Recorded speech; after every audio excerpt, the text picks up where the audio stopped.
Hello दोस्तों, आप सभी का बहुत बहुत स्वागत। दोस्तों, अभी हम कुछ क्वेश्चन कर रहे थे, उन्हीं क्वेश्चंस में आगे बढ़ेंगे। इम्पोर्टेंट क्वेश्चंस करेंगे दोस्तों। क्वेश्चंस जो भी करा रहा हूँ सभी एग्जाम्स में आए हुए और मॉडल क्वेश्चंस हैं जो मैंने ढूंढ ढूंढ के आपके लिए अच्छे क्वेश्चन तैयार किए हैं।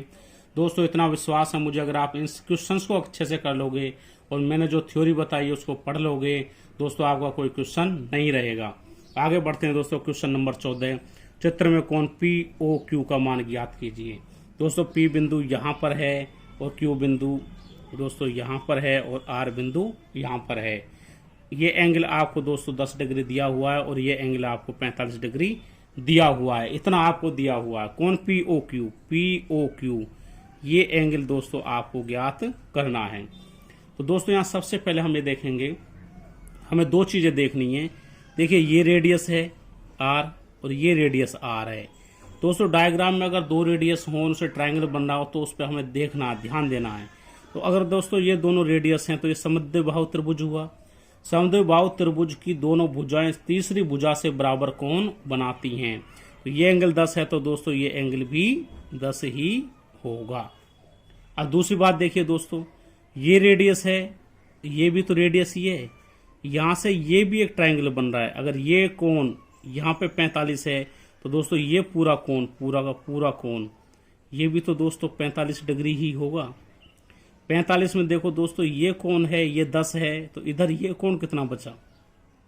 टोटल ये कोण 45 है, ये 10 है अभी हमने निकाला, तो ये कोण बचेगा दोस्तों 45 माइनस 10 यानी 35 डिग्री हमारा कोण बचा दोस्तों। ये वाला एंगल, ये कोण हमारा बचा 35 डिग्री। अब देखिए दोस्तों, एक प्रॉपर्टी और देखनी और क्वेश्चन हो गया।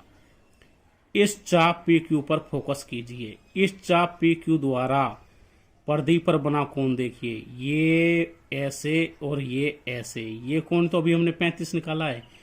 चाप द्वारा परिधि पर बना कोण है 35। इसी चाप द्वारा देखिए सेंटर पर बना कोण कितना होगा। किसी भी चाप द्वारा परिधि पर जो कोण बनता है सेंटर पर उससे दुगना कोण बनता है। तो कोण पी ओ क्यू बराबर जस्ट दुगना होगा कोण किसके, पी आर क्यू के। तो P O Q twice into 35 यानी 70 डिग्री। तो दोस्तों आपका आंसर हुआ 70। नेक्स्ट क्वेश्चन करते हैं दोस्तों। 44 सेंटीमीटर परिमाप वाले एक वर्ग और एक 44 सेंटीमीटर परिमाप वाले एक वृत्त में किसका क्षेत्रफल कितना अधिक है। 44 सेंटीमीटर का एक वर्ग है दोस्तों। देखिए, वर्ग में क्या होता है आप जानते हैं, वर्ग की चारों भुजाएं बराबर होती हैं। ये चारों भुजाओं का योग 44 है। चार भुजाएं हैं तो एक भुजा का लंबाई कितनी होगी दोस्तों, भाग दे देंगे 11, यानी इसकी ये भुजा 11, ये 11, ये 11 और ये 11। वर्ग की भुजा है दोस्तों 11। तो वर्ग का क्षेत्रफल क्या होगा दोस्तों, आप जानते हैं भुजा का स्क्वायर, यानी 11 गुना 11 121। दोस्तों ये तो आ गया वर्ग का क्षेत्रफल। अब बात करते हैं दोस्तों हम वृत्त के क्षेत्रफल की। इसमें दिया गया है कि वृत्त की परिधि भी क्या है, 44 सेंटीमीटर है। तो दोस्तों वृत्त की परिधि होती क्या है, 2 पाई आर बराबर कितना है, 44।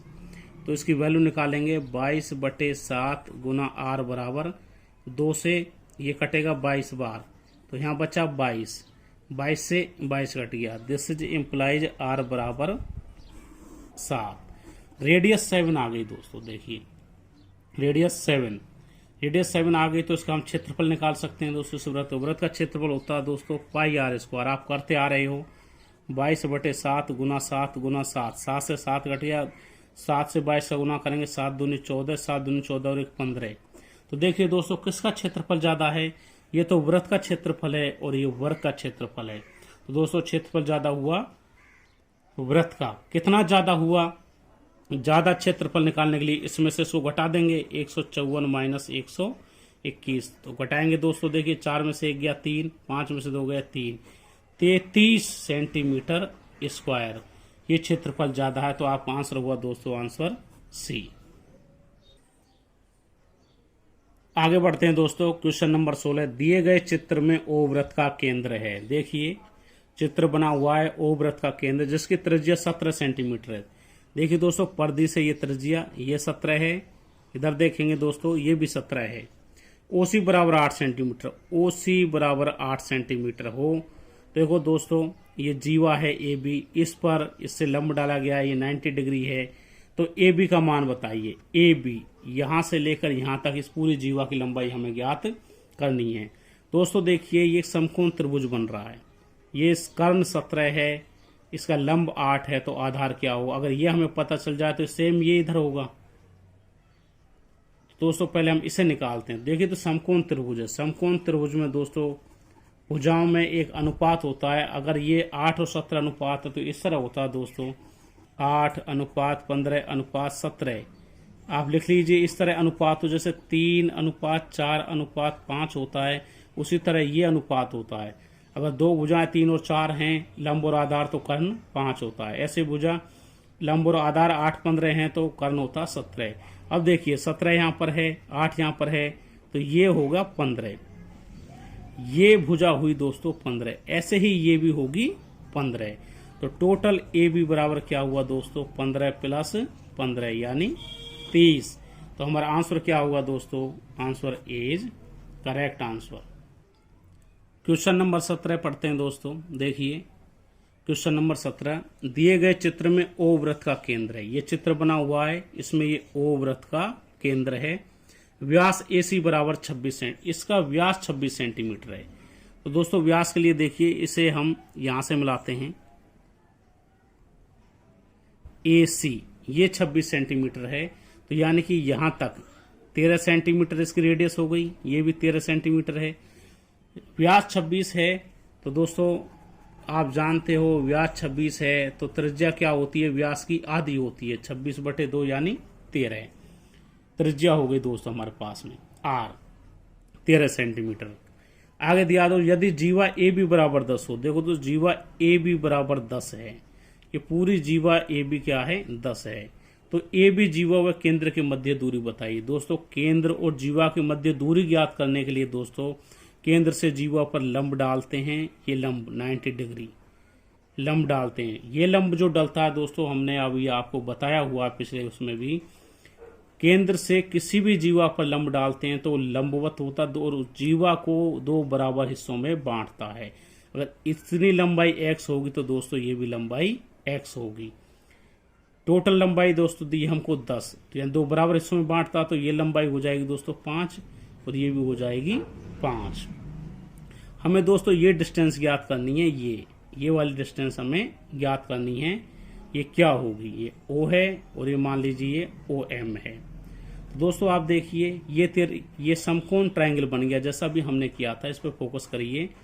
इसमें 13 सेंटीमीटर इसका क्या है?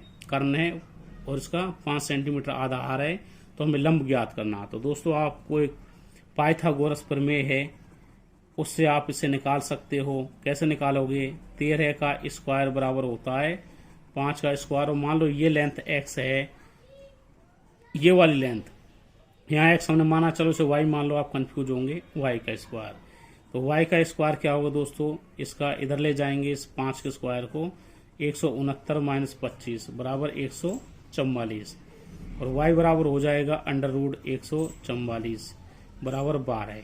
तो दोस्तों आपका आंसर हो जाएगा 12। लेकिन दोस्तों आप इस कैलकुलेशन को ना करें, ट्रिपलेट कुछ फिक्स है उनको याद रखें, जैसे 3, 4, 5 ये समकोण त्रिभुज में ये फिक्स होता है। ऐसे दोस्तों 5, 12 और 13 भी फिक्स होता है, ये आप याद रखें। और इसे देखते ही आपको 13 और 5 पता है तो ऑटोमेटिक ये क्या होगी? 12। ये आपको तुरंत काम में लेना है। कॉम्पिटिशन में टाइम कम होता है, आपको जितना हो सके दोस्तों टाइम बचा के चलना है। 18 नंबर क्वेश्चन दोस्तों देखिए, बहुत ही अच्छा क्वेश्चन है। त्रिभुज आपको एक डायग्राम बना के दिया गया है। देखिए यदि AP बराबर 2 सेंटीमीटर, A से P ये 2 सेंटीमीटर है, B से P 6 सेंटीमीटर है, C से P 3 सेंटीमीटर है, तो DP ज्ञात कीजिए। DP यानी ये हमें ज्ञात करनी है।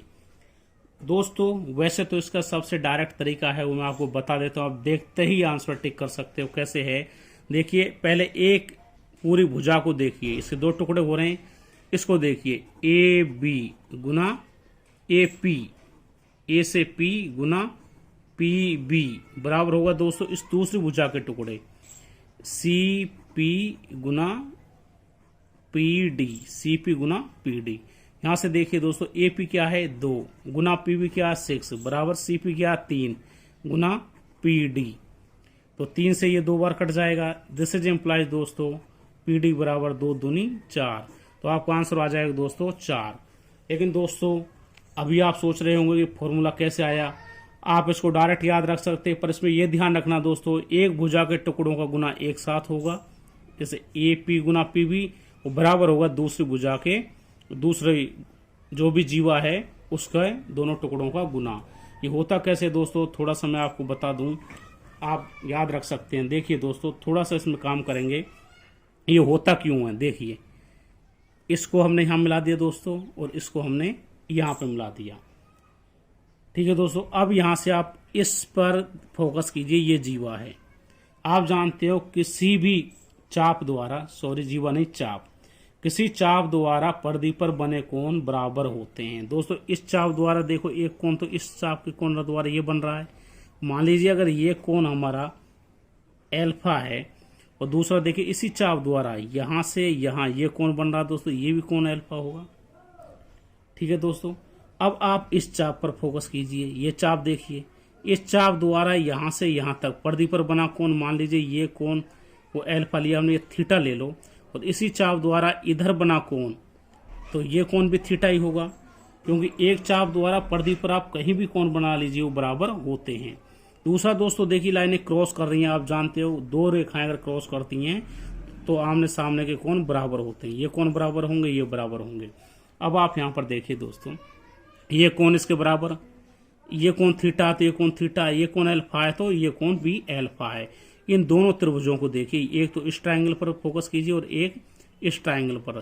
तो दोनों ट्रायंगलों के तीनों कोण आपस में बराबर हैं। तो ये दोस्तों हुए समरूप त्रिभुज। समरूप त्रिभुज का मतलब ये दोस्तों सर्वांग सम नहीं है, ये ध्यान रखना, ये समरूप हैं। सर्वांग सम होते तो इनकी सब कुछ ही समान हो जाता, कोण भी भुजाएं भी, लेकिन नहीं, भुजाएं समान नहीं है। इसकी 6 है, इसकी 2 है। समरूप में क्या होता है, भुजाओं का जो अनुपात होता है ना वो बराबर होता है। अनुपात कैसे होता है देखो दोस्तों, यहाँ एल्फा के सामने वाली भुजा क्या है, देखिए एल्फा एंगल के सामने वाली भुजा क्या है पी डी अपोन, इसमें एल्फा के सामने वाली एल्फा एंगल ये है, इसके सामने वाली भुजा क्या है ए पी बराबर होगा दोस्तों। देखिए यहाँ थीटा के सामने वाली भुजा क्या है पी बी, और इधर देखिए दोस्तों पी बी हो गई, इसके सामने वाली भुजा थीटा के, इस थीटा के सामने वाली भुजा क्या है दोस्तों, देखिए थीटा में सी पी। ये हमारे पास एक रिलेशन आ गया दोस्तों। अब इसको करिए गुना, ये देखिए ए पी गुना पी बी बराबर यहां से देखिए सी पी गुना पी डी। देखिए वो रिलेशन आया कि नहीं जो भी मैंने बताया, ए पी गुना पी बी और सी पी गुना पी डी। दोस्तों इस तरह से आपको इस रिलेशन को डायरेक्ट ही काम में लेना है। दोस्तों बहुत अच्छा क्वेश्चन था, अच्छे से पढ़िए। आगे नेक्स्ट क्वेश्चन करते हैं दोस्तों। नेक्स्ट आगे बढ़ते हैं, क्वेश्चन नंबर 19। 14 सेंटीमीटर त्रिज्या वाले वृत्त की जीवा 14 सेंटीमीटर त्रिज्या है। ये डायग्राम में देखिए, यानी ये त्रिज्या कितनी है दोस्तों 14 है, तो ये भी कितनी होगी, ये भी त्रिज्या है, ये भी 14 है। 14 सेंटीमीटर त्रिज्या वाले वृत्त की जीवा केंद्र पर समकोण बनाती है। केंद्र पर क्या बनाया इन्होंने, समकोण। तदनुसार उसके छोटे वृत्तखंड का क्षेत्रफल ज्ञात कीजिए। छोटे वृत्तखंड का दोस्तों इसको मिला देंगे, देखिए मिलाया हमने, तो इसके बाद छोटा वृत्तखंड है दोस्तों ये इधर रह गया छोटा वृत्तखंड, वो बड़ा रह गया ऊपर। इसका हमें क्षेत्रफल ज्ञात करना है। क्षेत्रफल ज्ञात करने के लिए दोस्तों क्या करेंगे, देखिए पहले त्रिज्य खंड बन गया ये पूरा, देखिए इसने वृत्त को एक खंड में डिवाइड किया। ये त्रिज्य खंड में यहां से लेकर यहां से पूरा क्षेत्रफल ये हम ज्ञात करेंगे। इसके बाद में इस त्रिभुज का क्षेत्रफल ज्ञात करके घटा देंगे तो ये रह जाएगा।